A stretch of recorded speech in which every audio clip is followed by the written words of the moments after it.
Welcome back to the channel. I hope आप सभी बहुत ही अच्छे होंगे। तो बिना किसी देरी के शुरू कर लेते हैं हमारी आज की वीडियो के बारे में।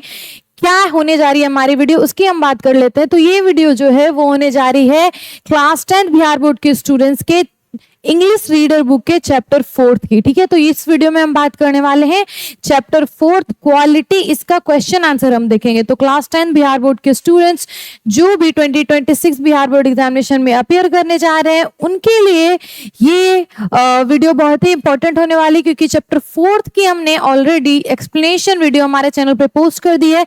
तो जाके आप पहले वो देख लें, और भी अदर वीडियोस अगर आप चेकआउट करना चाहें तो कर सकते हैं। चैप्टर 4 तक के वीडियो इंग्लिश रीडर के हमने कर दिए, और इंग्लिश बुक तो लगभग खत्म हो गया। उसका क्वेश्चन आंसर, एक्सप्लेनेशन वीडियो सब कुछ पोस्टेड है, पोएट्री और प्रोज के सेक्शन दोनों के सेक्शन से। तो जाके वो सारे वीडियो चेकआउट करें। और इसका स्पेसिफिकली क्वालिटी का एक्सप्लेनेशन वीडियो अगर आपने नहीं देखा है तो इस वीडियो को देखने से पहले जाके आप वो देख लें, ताकि आपको स्टोरी अच्छे से समझ में आ जाए, और जब मैं इस वीडियो में क्वेश्चन आंसर करवाऊं तो आपको इजिली समझ में आए चीजें। ठीक है, तो इस वीडियो में क्या करने जा रहे हैं हम, चैप्टर 4 जो है क्वालिटी, उसका क्वेश्चन आंसर करेंगे। ठीक है, long answer type, short answer type questions हैं कुछ, वो हम देख लेते हैं। तो बिना किसी देरी के शुरू कर लेते हैं आज की हमारी वीडियो। जो फर्स्ट क्वेश्चन है वो है, who was mister Gessler, how did the author know him. तो क्वेश्चन की शुरुआत करने से पहले मैं आपको थोड़ा सा ब्रीफ बता देती हूँ कि ये जो क्वालिटी स्टोरी है वो क्या थी। तो जॉन गाल्सवर्दी स्टोरी के राइटर हैं। क्वालिटी जो चैप्टर है हमारा उसके, जॉन गाल्सवर्दी क्या थे, जब वो छोटे थे तो उनके फादर एक कॉबलर, एक जूते बनाने वाले के पास, बूट बनाने वाले के पास जाया करते थे रेगुलरली। 14 साल की एज से जॉन गाल्सवर्दी जो राइटर है वो भी जाने लगे थे। मिस्टर जेजलर वही कॉबलर हैं, वही जूते बनाने वाले हैं। ठीक है, वही बूट बनाने वाले हैं मिस्टर जेजलर, और इनके दुकान का नाम था जेजलर ब्रदर्स। ठीक है, दो भाई ये थे, एक इनसे बड़े भाई थे, एक मिस्टर जेजलर थे, जो मिलकर दुकान चलाते थे। और जो जॉन गाल्सवर्दी थे उन्हें इनके बनाए हुए जूते बहुत पसंद थे, क्योंकि इनके जो बनाए हुए जूते होते थे वो बहुत ही अच्छी क्वालिटी के होते थे। वो बहुत ही अच्छा लेदर यूज करते थे, बहुत ही ज्यादा टाइम एक एक जूते को बनाने में लगाते थे, और खुद से ही सारा काम वो करते थे। एक छोटी सी उनकी दुकान थी, और उनके जब जॉन गाल्सवर्दी के फादर थे, दुकान काफी फेमस हुआ करती थी। लेकिन जब धीरे धीरे जॉन गाल्सवर्दी 14 साल के हुए और वो भी वहां पे रेगुलर जाने लगे, तो स्टोरी में हमें देखने को मिलेगा जैसे जैसे समय बीतता गया मिस्टर जेजलर के ग्राहक घटते गए। क्वालिटी प्रोडक्ट बेचने के बाद भी, क्वालिटी के अच्छे जूते बेचने के बाद भी उनके ग्राहक घटने लगे, और मिस्टर जेजलर की जो आमदनी थी वो भी घटने लगी। लेकिन उन्हें अपने काम से इतना ज्यादा प्यार था कि वो काम वो नहीं छोड़ना चाहते थे, ना ही दूसरा काम करना चाहते थे। उनके लिए जूता बनाना एक आर्ट था, एक कला था जो उनके पास से सिर्फ था, और वो अपनी कला से, जूते बनाने काम से बहुत ज्यादा प्यार करते थे। चाहे पैसे आए ना आए, जो भी पैसे आते थे वो घर दुकान के रेंट में या फिर जूते के लिए लेदर खरीदने में खर्च कर देते थे। इसकी वजह से क्या हुआ, वो स्लो स्टारवेशन, धीरे धीरे भूखमरी के कारण, भूख की वजह से उनकी मृत्यु हो जाती है। तो एक आर्टिस्ट जो इतना अच्छा क्वालिटी के जूते बनाता है, उसके पास क्या हुआ, धीरे धीरे ग्राहक घटने लगे। तो इस स्टोरी में जॉन गाल्सवर्दी यही बताना चाह रहे हैं कि कैसे बड़े फर्म्स, बड़ी कंपनियां कैसे एडवर्टाइजमेंट के जरिए मास प्रोड्यूस अपना, जो इतनी ज्यादा मात्रा में वो जूते की कोई कंपनी आप ले लीजिए, कितने बड़े मात्रा, कितने बड़े स्केल में वो जूते बनाती और बेचती है, तो उनके लिए एडवर्टीजमेंट के जरिए वो खराब माल को भी बहुत ही इजिली बाजार में लाके बेच डालती है। लेकिन जो रियल आर्टिस्टियंस है, जो कारीगर हैं, जो बढ़िया जूते बना रहे हैं, फिर आप किसी और प्रोडक्ट के भी बारे में बात करें तो क्या हो रहे हैं, वो उनको दिक्कतें आ रही हैं इन बड़े फर्म्स की वजह से। तो कैसे जो लोअर क्लास के लोग हैं, जो अपर क्लास के लोग हैं, उनके बीच की जो ये दूरियां, जो डिस्टेंस है और जो डिफरेंसेस है, उसकी बात इस स्टोरी में आपको देखने को मिलेगी। जाके उस वीडियो को चेकआउट कर ले हमारे इंग्लिश के प्लेस में, मैंने बहुत ही अच्छे से हिंदी इंग्लिश में वो स्टोरी आपको समझाई है। फाइनली इस वीडियो में क्या हम देखने जा रहे हैं, क्वेश्चन आंसर। तो फर्स्ट क्वेश्चन हमारा, Who was Mr. Jezzler? How did the author know him? तो author मतलब लेखक, लेखक मिस्टर जेजलर को कैसे जानते थे, और who was Mr. Jezzler बोला जा रहा है। तो मिस्टर जेजलर कौन थे, और इस कहानी क्वालिटी के जो लेखक हैं वो जॉन गाल्सवर्दी हैं, वो इन मिस्टर जेजलर को कैसे जानते थे, ये क्वेश्चन पूछा जा रहा है। तो आंसर अब हम देख लेते हैं। आंसर है mister Gessler was a quality shoe maker. वो कैसे शू मेकर थे? शू मेकर थे, वो जूते बनाने वाले थे, लेकिन वो कैसे शू मेकर थे? क्वालिटी शू मेकर, वो अच्छी क्वालिटी के जूते बनाते थे। इसी से स्टोरी का भी नाम क्या है? क्वालिटी। ठीक है, तो जॉन गार्सवर्दी कैसे जानते थे मिस्टर जेजलर को? पहले तो हमने देख लिया हु वाज मिस्टर जेजलर। तो mister Gessler was the quality shoe maker, ये हमने देख लिया। ठीक है, मिस्टर जेजलर क्या थे? एक अच्छे जूते बनाने वाले कारीगर थे। He lived in a small by street in the West End in England। वो कहाँ पे रहते थे? लंदन में रहते थे। लंदन का है? इंग्लैंड में है। ठीक है, तो लंदन के एक छोटे से स्ट्रीट के वो ईस्ट वेस्ट एंड में रहते थे। ठीक है, पश्चिमी छोर पे वो रहते थे। The author knew Mr. Jezzler since his childhood because he made his father's boot, and author used to go to Mr. Jezzler's shop with his father। क्या बोला जा रहा है कि मिस्टर जेजलर को जो हमारे ऑथर वो कैसे जानते थे? क्योंकि मिस्टर जेजलर के पास, मिस्टर जेजलर को ऑथर बचपन से ही जानते थे, क्योंकि since his childhood he knew mister Gessler since childhood. Author जो थे मिस्टर जेजलर को बचपन से जानते थे, because he made his father's boot, क्योंकि जो मिस्टर जेजलर है वो जो ऑथर है उनके पिता के भी बूट्स बनाया करते थे। And author used to go to mister Gessler shop with his father. और मिस्टर जो जॉन है, जॉन गार्सवर्दी जो ऑथर है, वो अपने फादर के साथ मिस्टर जेजलर के दुकान जाया करते थे बूट्स बनवाने। ठीक है, इसी तरह वो जानने लगे थे मिस्टर जेजलर को। और मिस्टर जेजलर कौन है? क्वालिटी शू मेकर है। तो फर्स्ट क्वेश्चन आया, आपको समझ में आ गया होगा, याद भी हो जाएंगी चीजें अगर आप अच्छे से इस वीडियो को देखोगे और मैं जो बता रही हूँ उस पर ध्यान दोगे। सेकेंड क्वेश्चन क्या है? What was the author's opinion about mister Gessler as a shoe maker. तो जो ऑथर हैं जॉन गार्सवर्दी, उनका अपना ओपिनियन क्या है? किनको लेके? मिस्टर जेजलर को लेके, और उनके जूते बनाने की जो कला है उस पे। तो ऑथर का ओपिनियन क्या है वो देखेंगे। ऑथर क्या कैसे देखते थे मिस्टर जेजलर को? The author had a very good opinion about mister Gessler as a shoe maker. तो जो ऑथर है जॉन गार्सवर्दी, उनका मिस्टर जेजलर को लेके ओपिनियन क्या है? बहुत ही अच्छा है। वो अच्छा सोचते हैं मिस्टर जेजलर के बारे में, और मिस्टर जेजलर क्या है? बहुत ही अच्छा जूता बनाने का काम करते हैं, ऐसा मानना है किनका? हमारे ऑथर का। He found him unique in his work। ये क्या है? जो हमारे ऑथर है वो मिस्टर जेजलर को बहुत ही यूनिक, वो किसमें, उनमें कुछ एक अलग ही क्या है? जूते बनाने की जो कला उसमें कुछ अलग है, वो अलग एक अपनी पहचान छोड़ते हैं जब वो जूते बनाते हैं। The author says that Mr. Jezzler had devoted his life completely to his art। तो ऑथर क्या बोल रहे हैं? ऑथर इस स्टोरी में बताते हैं कि मिस्टर जेजलर जो है अपने जूते बनाने की कला में उन्होंने अपनी पूरी जिंदगी समर्पित कर दी। ठीक है, डेवोटेड मतलब समर्पण कर देना। तो उन्होंने जो जूते बनाने की उनकी कला थी उसमें इसलिए भी अच्छे थे कि उन्होंने अपनी पूरी जिंदगी सिर्फ यही काम किया और इसी में अपना सारा टाइम, पूरा जीवन लगा दिया था। ठीक है, ऐसा मानना है ऑथर का भी। He was the best shoemaker of London। Story में बोला जाता है कि ये जो मिस्टर जेजलर हैं वो लंदन के, इंग्लैंड के बेस्ट शू मेकर हैं, बहुत ही सबसे अच्छे वो क्या है? जूते बनाने वाले कारीगर हैं। ठीक है, he was a perfect artist of his trade। वो जो अपने व्यापार, अपने काम में सबसे परफेक्ट थे। ठीक है, वो एक बहुत ही अच्छे आर्टिस्ट थे, अच्छे कारीगर थे। He never compromised with his quality of work। और क्या था? वो अपने क्वालिटी ऑफ वर्क, उनके काम के क्वालिटी पे भी वो कभी समझौता नहीं करते थे। काम में जो जूता बनाने के काम में लेदर भी यूज होता था, वो सबसे बेस्ट, सबसे अच्छे क्वालिटी का यूज करते थे। तो मिस्टर जेजलर क्या थे? अपने काम को लेके बहुत ही सिंसियर थे, बहुत ही ज्यादा आप बोल सकते हैं डिवोटेड, समर्पित थे। ठीक है, उन्होंने अपने काम से और काम की क्वालिटी से, उसके अच्छे से अच्छे काम देने के लिए अपने ग्राहक को उन्होंने कभी भी समझौता नहीं किया, सबसे बेस्ट चीजें यूज करते थे। He thinks his work as a worship of him, for him। He thought his work as a worship of him। उन्होंने क्या अपने काम को कैसे देखा? एक पूजा की तरह। ठीक है, जब आप पूजा करते हो तो कैसे आप he thinks his work as a worship of him। he thinks भी सही है, he thought भी सही है। ठीक है, तो he thinks his work as a worship for him। Mister Gessler अपने काम को एक पूजा की तरह देखते थे। जैसे आप पूजा करते हो तो बड़े ही समर्पण के भाव से करते हो, उसी तरह वो अपने काम को भी बड़े ही समर्पित भाव से किया करते थे। उन्होंने अपनी पूरी जिंदगी समर्पित कर दी इसी काम में। सेकेंड क्वेश्चन आया, आपको समझ में आ गया होगा। थर्ड क्वेश्चन पे आ जाते हैं। कोई भी क्वेश्चन या क्वेरी है तो प्लीज इस वीडियो के कमेंट सेक्शन में आप उसे रखें, डालें। थर्ड क्वेश्चन है हमारा, the work style of mister Gessler was unique, explain. तो मिस्टर जेजलर के जो काम करने का तरीका था वो बहुत ही यूनिक था, अलग था। कैसे ये हमें एक्सप्लेन करना है according to the story. Story के अकॉर्डिंग ही हमें आंसर करना है। जिस चैप्टर की जो स्टोरी रहती है उसी के अकॉर्डिंग आप आंसर करोगे, जब तक आपसे आपका ओपिनियन ना पूछा जाए, ठीक है। तो इस स्टोरी के अकॉर्डिंग मिस्टर जेजलर जो है उनका काम बहुत ही डिफरेंट था, कैसे वो हमें जानना है।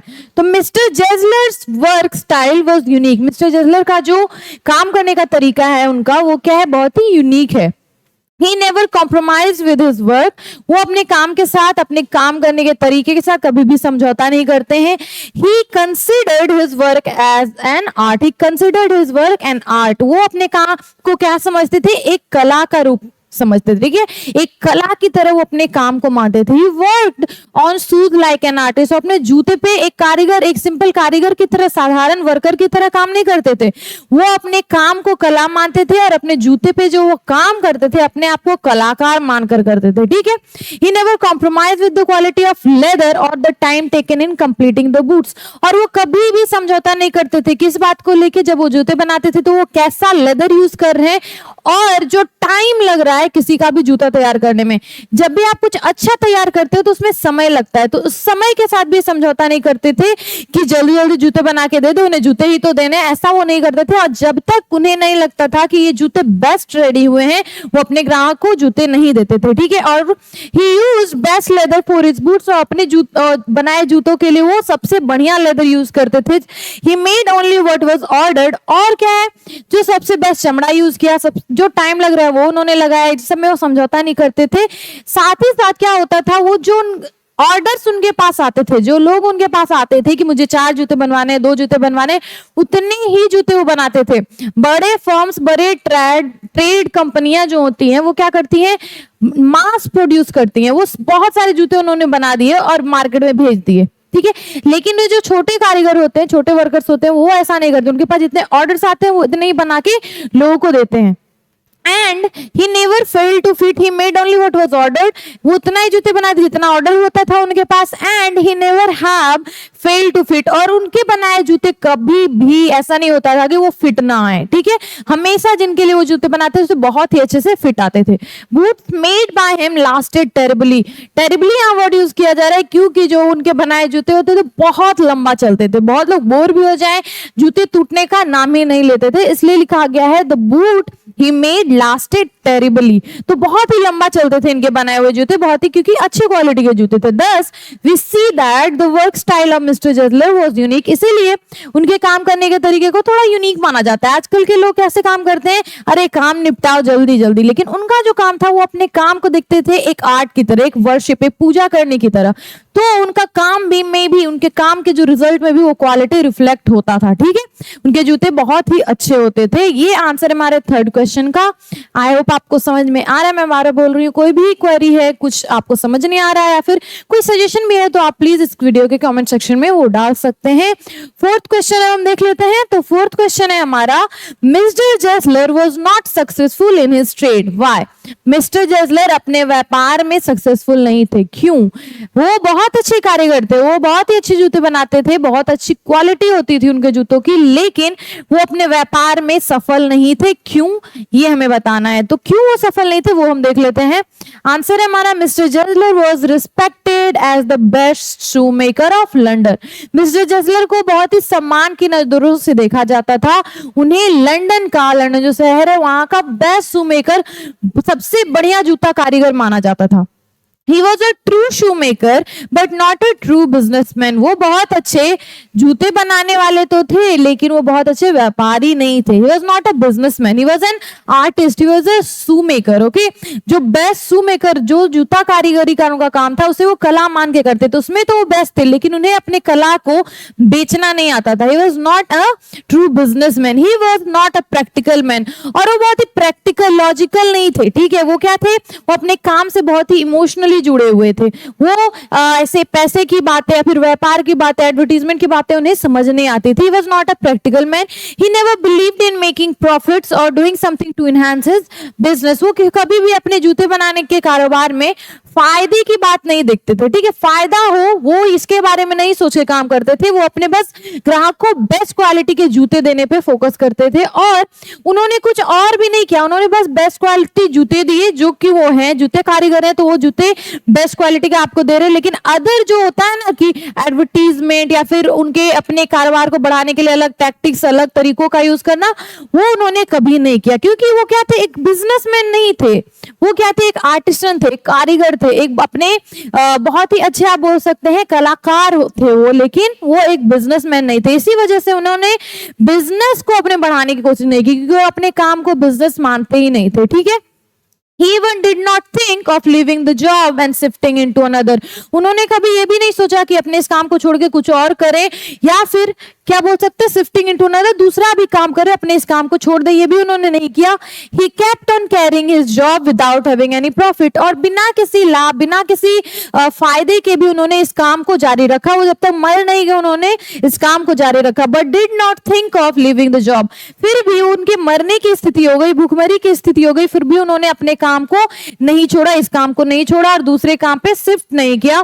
Ultimately he died of starvation, और इसकी वजह से वो स्टारवेशन, भूख की वजह से वो मर भी गए थे, ठीक है, क्योंकि उन्होंने अपने काम को कभी भी एडवर्टाइज नहीं किया, बिजनेस की तरह नहीं देखा। इसके वजह से वो क्या होते हैं, उन्हें फायदे को नहीं देखा, तो फायदा नहीं था उनके काम में, फिर भी वो इस काम को लगातार करते गए। इसकी वजह से क्या हुआ, उन्हें भूख की वजह से मरना पड़ा, ठीक है। तो मिस्टर जेजलर क्या थे, सक्सेसफुल नहीं थे अपने ट्रेड में, अपने व्यापार में। ये सारे रीजंस हमने देख लिए। अब फिफ्थ क्वेश्चन हम देखते हैं, big firms are selling their products and making hold on the market through advertisements, offers and big shows.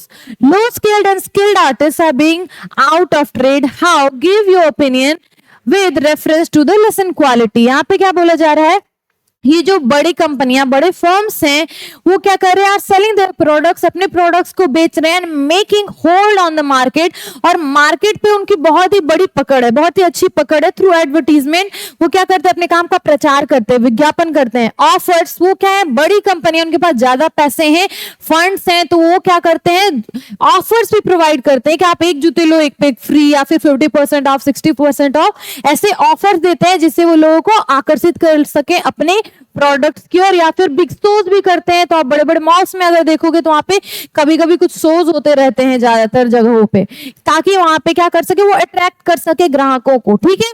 तो ये सारी चीजें करके वो क्या करते हैं, मार्केट पे पकड़ बनाते हैं और अपने जो सामान है उसे बेचते हैं। Low skilled and skilled artist are being out of trade. जो लो स्किल्ड, जिनके पास कम पैसे हैं, जो कुछ ऐसे कलाकार होते हैं या कारीगर होते हैं, जो थे मिस्टर जेजलर, वो अच्छे थे अपने काम में, पर उनके पास फंडिंग नहीं थी, वो अपने काम को बेच नहीं सक रहे थे, ठीक है, अपने कला को बेच नहीं पा रहे थे। इसकी वजह से क्या, वो आउट ऑफ ट्रेड हो जा रहे हैं, व्यापार उनका रुक जा रहा है, ठीक है, तो उनका काम रुक जा रहा है। और ऐसे ही बहुत सारे लो स्किल्ड जो आर्टिशियंस और व्यापारी होते हैं, उनका काम रुक जाता है, क्योंकि वो कंपीट नहीं कर सकते हैं, वो बिग फर्म्स के साथ कंपीट नहीं कर सकते। बिग फर्म्स क्या होते हैं, बहुत ही बड़े कंपनियां, फर्म जिनके पास बहुत सारी फंडिंग है, वो अपना बहुत सारा पैसा झोंक देते हैं इस काम में। लेकिन लो आर्टिशियंस के पास ये पैसे नहीं होते, ना ही इतना बड़ा स्केल में उनके पास सपोर्ट होता है। गिव योर ओपिनियन, इस पे आपको अपना ओपिनियन देना है इस क्वेश्चन में विद रेफरेंस, लेकिन रेफरेंस क्या रहेगा, लेसन क्वालिटी ही। तो लेसन क्वालिटी के ही रेफरेंस को लेके, लेसन क्वालिटी को ही समझ के आपको ये जो बात बोली जा रही है इस पे आपका ओपिनियन देना है। जो अभी हमने देखा, बड़े फर्म्स और लो स्केल्ड आर्टिस्ट के बीच में जो डिफरेंस है उस पे आपको बताना है या लिखना है। तो आंसर हम देख लेते हैं, आप अपने अकॉर्डिंग भी आंसर कर सकते हैं। यहाँ पे है गिव योर ओन ओपिनियन, आपको अपना ओपिनियन देना है, ठीक है।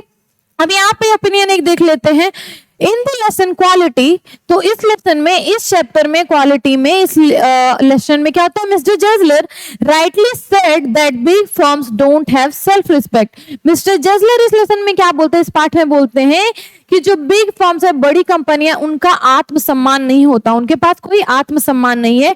Today is an age of advertisement. आज की जो दुनिया है, आज क्या है, एडवर्टीजमेंट, विज्ञापनों पे चलती है, ठीक है, एंड प्रोपेगेंडा, और प्रोपेगेंडा जो होते हैं उस पे चलती है, ठीक है, एंड ऑल्सो पैकेजिंग, और जो चमक धमक होती है, जैसे आप आप भी हम भी आकर्षित होते हैं किन चीजों की ओर, जिनकी पैकेजिंग जो अच्छे से पैकेज चीजें हो या फिर बहुत सुंदर दिख रही हो चीजें, इन सब की ओर हम आकर्षित होते हैं। ठीक है, तो आजकल का टाइम क्या है, एडवर्टीजमेंट, प्रोपेगेंडा और पैकेजिंग इन सब पे चलता है। लेकिन जो लो आर्टिशंस होते हैं वो बस अपने काम पे, अपने कला पे, अपने जो प्रोडक्ट है उस पे फोकस करते हैं। ठीक है, उनके पास और पैसे नहीं है कि वो इन सब विज्ञापन, प्रोपेगेंडा और इन सब पे फोकस कर सकें। ठीक है, तो बड़े फर्म्स ये काम करते हैं। N inferior product can sell like hot cake if it is well advertise. एक इंफीरियर प्रोडक्ट, एक बुरा प्रोडक्ट भी जो अच्छा नहीं है, जो ग्रेट आर्टिशियंस होते हैं, जो अच्छे कारीगर हैं, उनके पास जो जूते हैं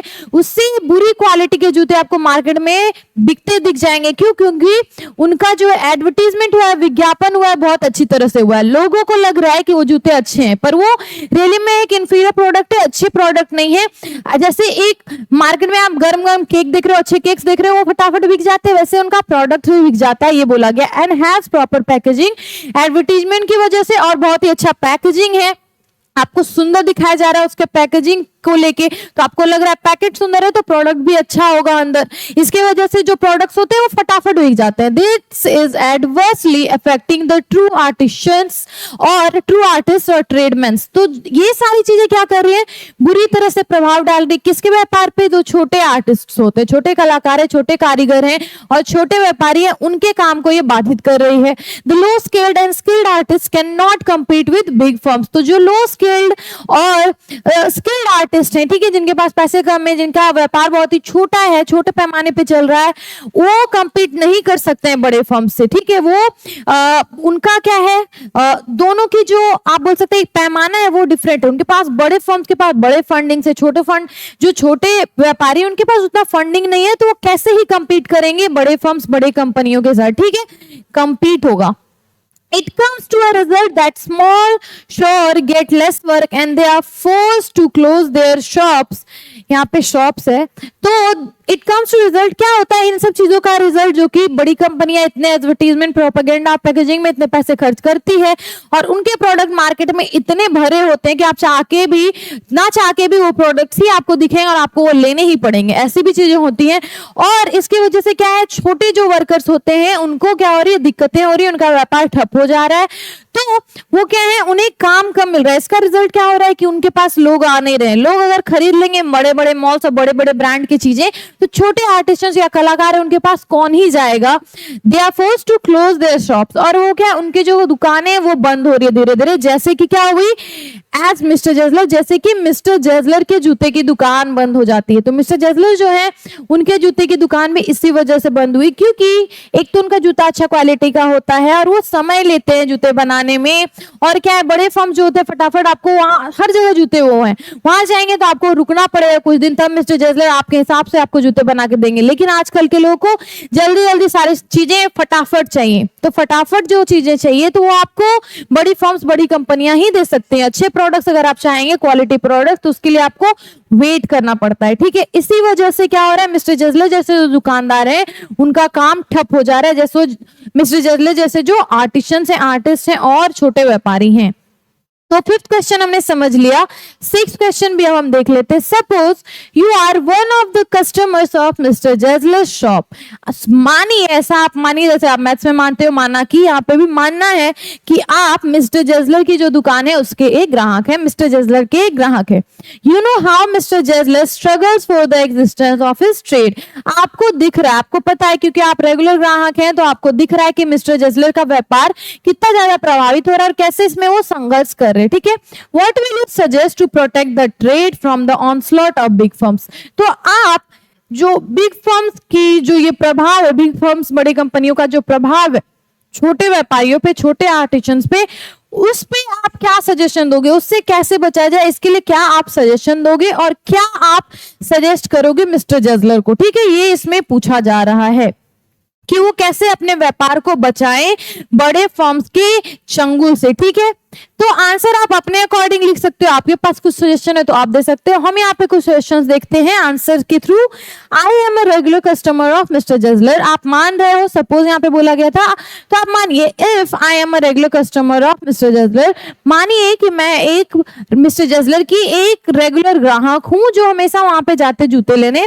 I know very well that struggle for the existence of his trade, ठीक है, I know very well the struggle, ठीक है, the struggle for the existence of trade, मैं बहुत अच्छे से जानती हूँ कि मिस्टर जजलर कितना संघर्ष कर रहे हैं अपने व्यापार को बचा के रखने में। आई फील पिटी, मुझे बुरा लगता है that a skilled artist is waging a losing battle with big firms, तो मुझे बुरा लगता है ये देख के कि ये जो अच्छे आर्टिस्ट है, एक अच्छे कारीगर, एक अच्छे कलाकार है, वो क्या कर रहे हैं, एक लड़ाई लड़ रहे हैं किससे, और उस हारा हुआ एक लड़ाई लड़ रहे हैं, वेजिंग अ लूजिंग बैटल, एक हारी हुई लड़ाई वो लड़ रहे हैं किससे, बिग फर्म्स के साथ, बड़े जो व्यापारी, बड़े जो कंपनियां, बड़े जो फर्म्स हैं उनके साथ, ठीक है, क्योंकि आप एक हारा हुआ बैटल, आप उसे हरा ही नहीं सकते, उनकी मार्केट पे जो पकड़ है, उनके पास जो सपोर्ट है, पैसे हैं, वो एक छोटे कारीगर उससे कैसे ही compete करेगा जब तक ग्राहक, आप, हम, वो छोटे व्यापारी को, ये आप समझ ना दे, छोटे व्यापारी को ना चुने ओवर बिग फर्म्स, ठीक है, बिग फर्म के कपड़े, बिग फर्म के जूते को छोड़कर आप छोटे कारीगर जो होते हैं, जो कपड़े बनाते हैं, लोकल आर्टिसन जो होते हैं, आपके लोकल के कारीगर जो है,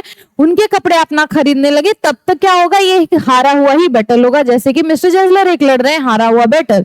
I think that there should be an act prohibiting the use of standard material, और क्या है यहाँ पे, जो स्टैंडर्ड मटेरियल यूज होता है, जो बड़े फर्म्स स्टैंडर्ड मटेरियल्स यूज करते हैं, बड़े फर्म्स क्वालिटी मटेरियल, अच्छे मटेरियल नहीं यूज करते, वो स्टैंडर्ड मटेरियल होता है जो उतना एक स्टैंडर्ड जो बनाया है गवर्नमेंट ने हमारे लिए कि इतनी बुरी आप चीजें बना सकते हैं, तो वो लगभग उससे भी थोड़ी बुरी बना के बाजार में लाके आपको बेचते हैं, ठीक है, उनके पास क्वालिटी प्रोडक्ट आपको नहीं मिलता, अच्छे प्रोडक्ट आपको नहीं मिलते हैं। तो यहाँ पे बोला जा रहा है I think that there should be an act prohibiting the use of standard material, तो स्टैंडर्ड मटेरियल यूज ना हो, ठीक है, बुरे मटेरियल्स यूज ना हो चीजों को बनाने में, इसे रोकना चाहिए, एक लॉ बना के, एक एक्ट बना के, एक नियम बना के, ठीक है, ताकि क्या हो, जब बड़ी कंपनियां भी अच्छे मटेरियल यूज करने लगेगी तो उनका क्या होगा, दाम बढ़ जाएगा चीजों का। अगर दाम आपको रेंज सही में वहां भी सेम है, यहाँ भी सेम ही है छोटे कारीगर्स का भी, तो आप यहीं पे लेना प्रेफर करोगे, तो एक जब लॉ बन जाता है तो वो अच्छा होगा छोटे कारीगर्स के लिए,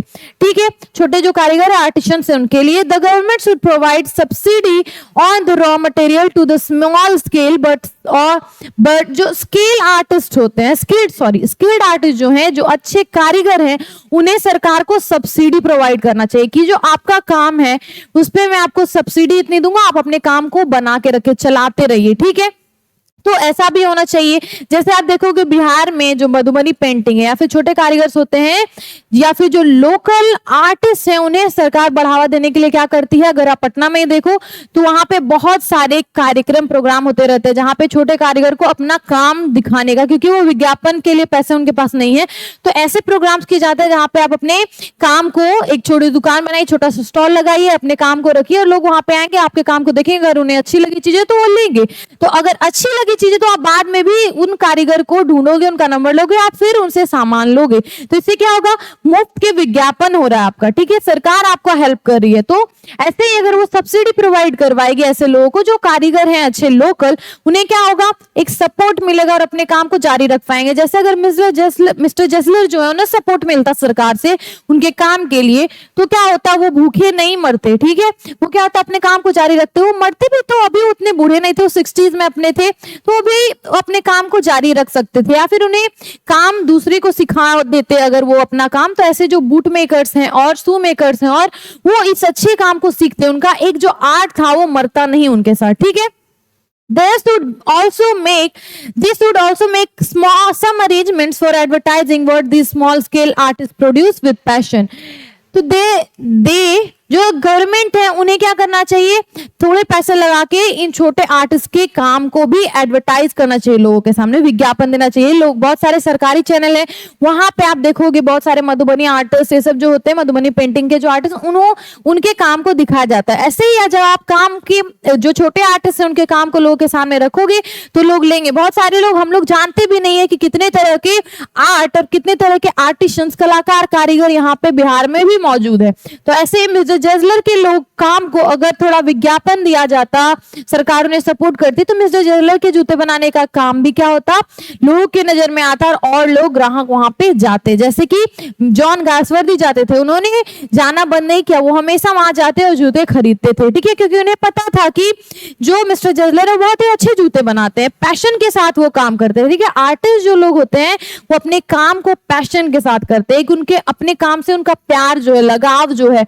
वो क्या है, वो अपने काम, क्योंकि उनका जो लगाव है उसकी वजह से वो जो काम, जो उनका प्रोडक्ट होता है वो भी बहुत ही बढ़िया होता है। तो वो लोगों के सामने अगर लाएंगे तो लोग ऑब्वियसली एक बढ़िया प्रोडक्ट ही प्रेफर करते हैं ओवर खराब प्रोडक्ट्स, ठीक है। जो बिग फर्म्स के सामान होते हैं, जो स्टैंडर्ड मटेरियल के बनते हैं, उनसे Only then we can protect the small scale trades from the onslaught of big firms. तो बिग फर्म के प्रभाव से तभी हम ऐसे ट्रेड, छोटे जो व्यापारी हैं, छोटे जो आर्टिशंस हैं, उन्हें बचा सकते हैं। तो ये सारे सजेशंस थे। आपके पास भी अगर कुछ और सजेशन है तो प्लीज उन्हें कमेंट सेक्शन में डालिए, और या फिर आप आंसर में भी एग्जाम में लिख सकते हो, सेम आपको लिखने की जरूरत नहीं है। The story of Mr. Jazler is in the story. The story of Mr. Jazler is the story of struggle of an individual artist against industrialization that threatens to devour individual artist tradesmen explain. तो ये जो mister जजलर की कहानी है वो एक कहानी है किसकी, कि एक जो अकेला आर्टिस्ट, अकेला कारीगर, अकेला कलाकार है, वो कैसे संघर्ष कर रहा है अगेंस्ट इंडस्ट्रियलाइजेशन, जो ये व्यापार आ गया, ठीक है, इंडस्ट्रियलाइजेशन हो गया, हर चीजें बड़े बड़े फॉर्म्स के अंदर में आ गई हैं, उसकी वजह से जो वो संघर्ष कर रहे हैं। एंड क्या होता है, दैट थ्रेटन्स, और इससे क्या है, खतरा है किसको, टू डिवावर इंडिविजुअल आर्टिस्ट, बड़े फॉर्म्स जो हैं क्या कर रहे हैं, उनके काम को खत्म कर दे रहे हैं, छोटे आर्टिस्ट के काम को बंद कर दे रहे हैं। इसे हमें यहाँ पे समझाना है, ठीक है, जो छोटे आर्टिस्ट हैं वो कैसे स्ट्रगल कर रहे हैं, ठीक है, ये हमें यहाँ पे समझाना है।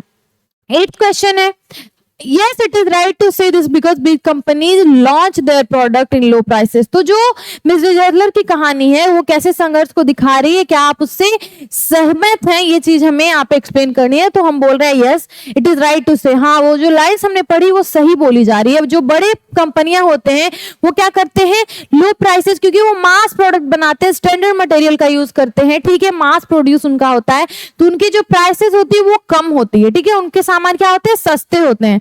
They produce their products on mass level that small traders have to face much difficulty. और क्योंकि बहुत ज्यादा मात्रा में जूते वो बाजार में अगर बड़े मार्केट्स, बड़े फर्म्स के आ गए तो छोटे व्यापारी उससे कम्पीट नहीं कर पाएंगे। छोटे व्यापारी जितना ऑर्डर आता है उतने ही काम जूते बनाते हैं, और क्योंकि वो खुद जूते तैयार कर रहे हैं, कोई मशीन नहीं है उनके पास, तो उनके काम को ज्यादा समय लगता है।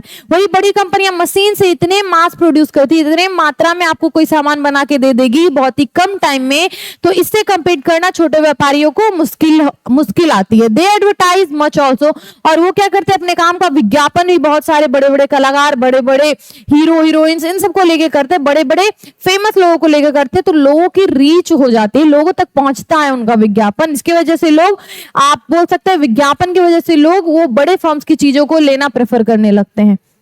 In such circumstances, individual artists fail to face them। और इन सब ये जो सिचुएशन क्रिएट होता है, इसकी वजह से जो छोटे आर्टिस्ट होते हैं और छोटे व्यापारी होते हैं वो क्या करते हैं, वो कंपीट नहीं कर पाते हैं, ठीक है, उससे लड़ नहीं पाते बड़े फर्म्स से। और वो in the story mister Gessler is not interesting in advertisement. और इस स्टोरी में भी अगर आप देखोगे तो मिस्टर जजलर क्या है, विज्ञापन करने में और बिजनेस करने में, प्रॉफिट कमाने में इंटरेस्टेड नहीं है, ठीक है। ही always use fine leather for his shoes. अपने जूते बनाने के लिए मिस्टर जजलर हमेशा अच्छे चमड़ों का यूज करते हैं। And take much time to make shoes. और उनका जूते बनाने में थोड़ा उनको समय भी लगता है क्योंकि वो अकेले काम करते हैं उन जूतों पे। His this attitude leads him to a gradual deterioration. और ये एटीट्यूड जो है विज्ञापन ना करने का, फायदों पे ध्यान न देने का, अगर आपको बिजनेस चलाना है तो इन सब चीजों पे ध्यान देना होता है, लेकिन ये सारी चीजें मिस्टर जजलर नहीं करते। इसकी वजह से क्या होता है, उनके काम में प्रभाव पड़ रहा है, काम पे प्रभाव हो रहा है, ग्राहक कम आ रहे हैं। Thus it is the story of the struggle of an individual artist against industrialization। तो इंडस्ट्री जो बड़ी बड़ी है उनके अगेंस्ट जो छोटे आर्टिस्ट होते हैं उनकी सेम स्टोरी है, कैसी, मिस्टर जजलर की तरह। तो आई होप आपको 7th क्वेश्चन भी समझ में आ गया होगा। तो ये था हमारा लास्ट क्वेश्चन जो हमने देखा। तो हमारा चैप्टर जो है क्वालिटी वो हो गया कंप्लीट। हमने क्वेश्चन आंसर भी इसके देख लिए। आगे की कुछ वीडियोस में मैं ऑब्जेक्टिव क्वेश्चन भी आपको डील करवा दूंगी। इसमें हमने लॉन्ग आंसर टाइप क्वेश्चंस देख लिए हैं। तो जितने अगर इस चैप्टर से आई होप एग्जाम में क्वेश्चन आए तो आप उससे अच्छे से कर पाए, क्योंकि आपने हमारी वीडियो देखी है और एक्सप्लेनेशन की भी जो वीडियो वो देखी है, तो आप वो कर लोगे। अगर आपने ये दोनों वीडियो देखी है तो आप एग्जाम में इस चैप्टर के जो भी क्वेश्चन आएंगे आप उसे डील कर लोगे, मैं ऐसा मानती हूँ। तो अगर आपका भी ऐसा मानना है तो आप इस वीडियो को लाइक कर दो, अपने कुछ फ्रेंड्स के साथ भी शेयर कर दो और इस चैनल को सब्सक्राइब कर लो। लेकिन वीडियो को लास्ट करने से पहले मैं बात कर लेती हूँ हमारे पब्लिकेशन के बारे में। तो हमारा जो रोशनी पब्लिकेशन है वो बुक 17 सालों से पब्लिश कर रहा है। तो आपके लिए लेके आया क्लास 10th बिहार बोर्ड के स्टूडेंट्स के लिए ये सारे बुक जो है हिंदी, इंग्लिश और संस्कृत के बुक आप यहाँ पे देख सकते हैं। क्लास 10th के लिए बुक है। फिर हमारा क्लास 10th के लिए सोशल स्टडीज की सीरीज, इसमें ज्योग्राफी है, हिस्ट्री है, हमारा पॉलिटिकल साइंस और इकोनॉमिक्स की किताब आप यहाँ पे देख सकते हैं। फिर क्लास 10th के स्टूडेंट्स के लिए हमारी क्वेश्चन बैंक, जहां पे चैप्टर और टॉपिक वाइज आपको दिए गए हैं क्वेश्चंस, ठीक है। और फिर हमारा क्वेश्चन बैंक हिंदी मीडियम और इंग्लिश मीडियम में भी अवेलेबल है। तो ये 3 तरह के आपको क्वेश्चन बैंक दिखेंगे। इन दोनों में अर्ली वाइज दिए गए हैं क्वेश्चंस, जिसमें क्या है क्वेश्चन बैंक हिंदी और इंग्लिश मीडियम में आपको मिल जाएगा। और ये बुक जो है हमारी, जिसमें चैप्टर और टॉपिक वाइज आपको दिए गए हैं कि एक टॉपिक से कितने क्वेश्चन, कौन कौन से क्वेश्चन एग्जाम में आए हैं। तो ये भी किताब अगर आपको लेनी है, चेकआउट करनी है तो आप कर सकते हो। और हमारा क्वेश्चन बैंक भी अवेलेबल है, साथ ही साथ हमारा ऑब्जेक्टिव क्वेश्चन आंसर का भी बुक अवेलेबल है, जिसमें हर चैप्टर, हर टॉपिक के पॉसिबल जो ऑब्जेक्टिव क्वेश्चन हो सकते हैं वो एक जगह किए गए हैं। तो एक बड़ा पोर्शन ऑब्जेक्टिव का आपके एग्जाम में आता है, तो ये किताब आपके एग्जाम में प्रिपरेशन के लिहाज से बहुत ही हेल्पफुल होगी। क्लास 9th की भी बुक्स हमारे पास अवेलेबल है, हिंदी, इंग्लिश और संस्कृत के। इनसे भी आप चेकआउट कर सकते हैं। अगर आपके छोटे भाई बहन कोई क्लास 9th में है तो उन्हें आप सजेस्ट करें ये बुक्स। और फिर आप देख सकते हैं 11th 12th की भी हिंदी, इंग्लिश की बुक हमारे पास अवेलेबल है। आप ये किताबें भी जाके चेकआउट कर सकते हैं। और ये किताबें आप कहाँ पे अवेलेबल होंगी ये मैं बता देती हूँ। तो किसी भी ऑनलाइन प्लेटफॉर्म जैसे अमेजोन या फ्लिपकार्ट पे सारी किताबें अवेलेबल है। साथ ही साथ आपको ये किताबें मिल जाएगी हमारे ऑफिशियल वेबसाइट पे, जो है रोशनी पब्लिकेशन की वेबसाइट, जिसका लिंक आपको हमारे YouTube चैनल के डिस्क्रिप्शन में मिल जाएगा।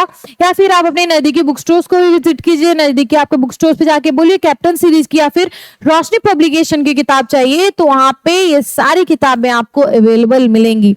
तो lastly thank you so much अभी तक इस वीडियो में बने रहने के लिए। थैंक यू सो मच हमारे चैनल को सपोर्ट देने के लिए।